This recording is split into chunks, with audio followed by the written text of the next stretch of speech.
Bienvenue sur Média TV et Zoom dans cette chronique culture sur le dernier film du réalisateur marocain Jawad Ralib, puisque Je suis né. Le film a été présenté dans la catégorie Panorama marocain lors de la 21e édition du Festival international du film de Marrakech. Un film émouvant qui nous replonge dans ces moments de douleur du séisme, mais avant, il a suivi une jeune fille qui veut aller à l'école. Jawad Ralib nous fait le plaisir et l'honneur d'être avec nous. Jawad Ralib, merci beaucoup d'avoir accepté notre invitation. Je disais que votre film a été présenté à Marrakech lors de la 21e édition du Festival international du film. Comment le public a accueilli votre film ?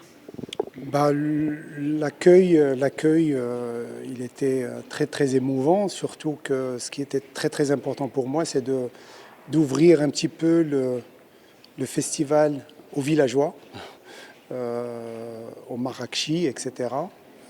Et donc la présence des petites filles, de mes personnes, enfin surtout mon personnage principal Zahira, de son papa, de la maîtresse de l'école. C'était très important de les avoir sur scène et surtout qu'ils découvrent le film sur grand écran. Et donc oui, l'accueil il était formidable parce que à la fois donc on est dans un documentaire qui traite un sujet qu'on connaît tous, mais soit on détourne le regard parce que on est dans nos vies quotidiennes, soit on le découvre à chaque fois, malheureusement, quand il y a une catastrophe, soit la neige, soit ce qui s'est passé avec le tremblement de terre. C'est une réalité qui existe et qu'il fallait transmettre à travers ce film. Et donc, oui, le public... J'étais agréablement surpris par, bien sûr, les applaudissements, etc. Mais en même temps, j'étais surpris de voir les gens surpris de découvrir cette réalité.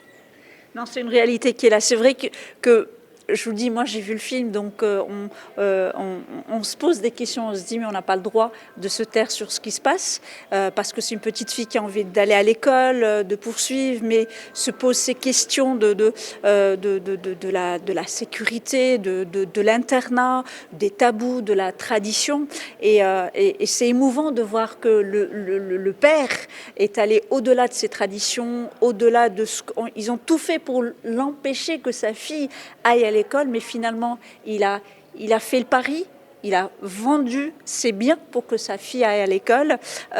Vous qui étiez justement vous les avez rencontrés, j'imagine que vous avez travaillé plusieurs mois avec cette famille. Est-ce que le poids de la tradition est si lourd dans ces régions encore ?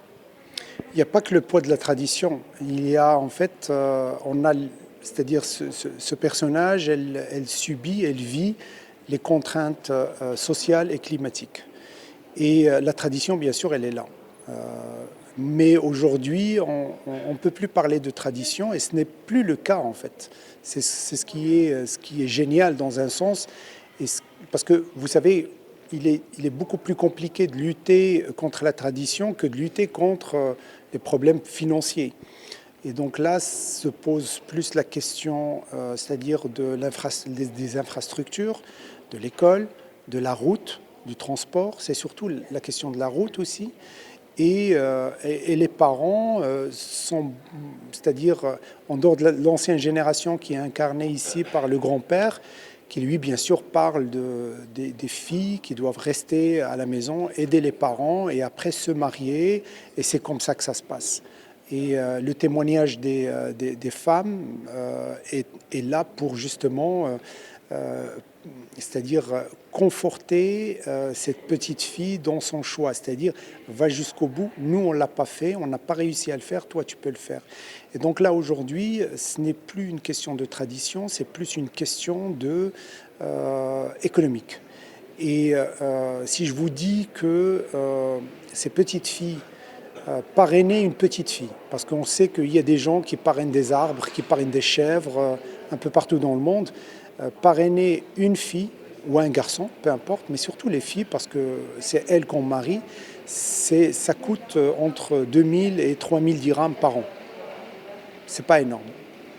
Et donc oui, Ces gens, ils sont pauvres, ils n'ont pas d'argent, ils le disent, ils le racontent. Et donc si nous, on arrive et on se dit, OK, allons-y, il y a des associations, on va parrainer ces associations-là et automatiquement sauver des petites filles, oui, on peut le faire. En tous les cas, on sort vraiment avec cette envie de parrainer Zahira parce que vraiment elle a envie d'aller, d'étudier, de travailler et d'être justement, de sauver son village comme elle le dit. Au-delà, bien évidemment, du côté social, je sais qu'il est très présent, il est même poignant dans votre documentaire. Il y a un côté cinématographique important. Comment vous avez réussi justement à entrer en confiance dans cette région de House, avec ces femmes, avec ces hommes, parce qu'on sent qu'ils sont quand même fermés, mais ils vous ont ouvert quand même la porte de leur maison. Vous avez parlé à leurs filles, vous les avez filmées, ce qui est très difficile. Nous qui exerçons ce métier, on a du mal, mais en tous les cas, vous avez pu les parler, mais avec une aisance. Comment on réussit cette prouesse? D'abord, il faut de la patience et il faut du temps.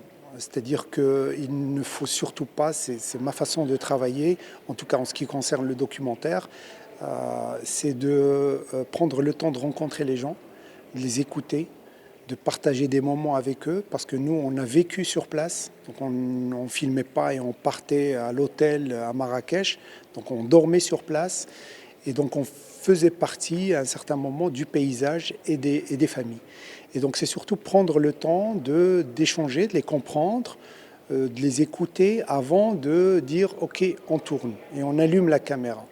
Et à partir de là, tout devient plus ou moins facile, dans le sens où la confiance, elle est là, et il y a un engagement beaucoup plus moral qu'écrit, c'est-à-dire que je ne vais pas trahir votre confiance, je ne vais pas aller, je prends l'exemple de la maîtresse, j'aurais pu filmer les conditions dans lesquelles elle vit, parce qu'elle vit sur place, je ne l'ai pas fait, parce que je ne cherchais pas en fait à montrer la misère, mais plutôt montrer une certaine misère, mais avec beauté.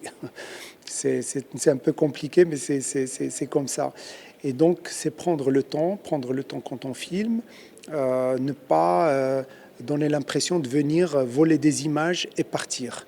Non, on est là sur un long projet, et c'est-à-dire qu'une fois la caméra rangée, que nous on rentre, qu'on affine, etc., c'est ce que je fais d'habitude avec tous mes films, tous mes personnages, c'est de les suivre sur plusieurs années, et je suis là en cas de besoin, etc. Et c'est ce qui se passe aujourd'hui avec les petites, c'est qu'on va les suivre jusqu'à l'obtention d'une licence et qu'elles puissent travailler. Et c'est ce que le père a compris à un certain moment, c'est qu'il a compris, il lui dit, c'est que tu vas avoir un travail et tout, et je sais que tu vas revenir nous aider, et ça fait partie de nos traditions, ce qui est une très très bonne chose au Maroc. Donc voilà, c'est surtout une question de confiance et aussi de respect, et d'être là en tant qu'observateur et ne pas venir avec ses gros sabots et de commencer à crier partout, les installations, les lumières, etc. C'est d'être dans la simplicité et de s'intégrer dans le paysage. Jawad Ghalib, merci beaucoup. Je sais que je peux rester des heures parler de ce poignant documentaire. Merci beaucoup d'avoir accepté notre invitation. Je rappelle que, puisque Je suis né, et votre dernier documentaire, il a été présenté dans le cadre du Panorama marocain lors de la 21e édition du Festival international du film de Marrakech. Et n'hésitez pas, courez voir ce documentaire si vous en avez l'occasion quand il sera présent dans nos salles. Merci à vous, chers téléspectateurs, pour votre fidélité. Restez avec nous, l'information se poursuit sur nos différents canaux, Médiane TV Arabique, Médiane TV Maghreb, Médiane TV Afrique et bien évidemment sur notre média digital medianews.com.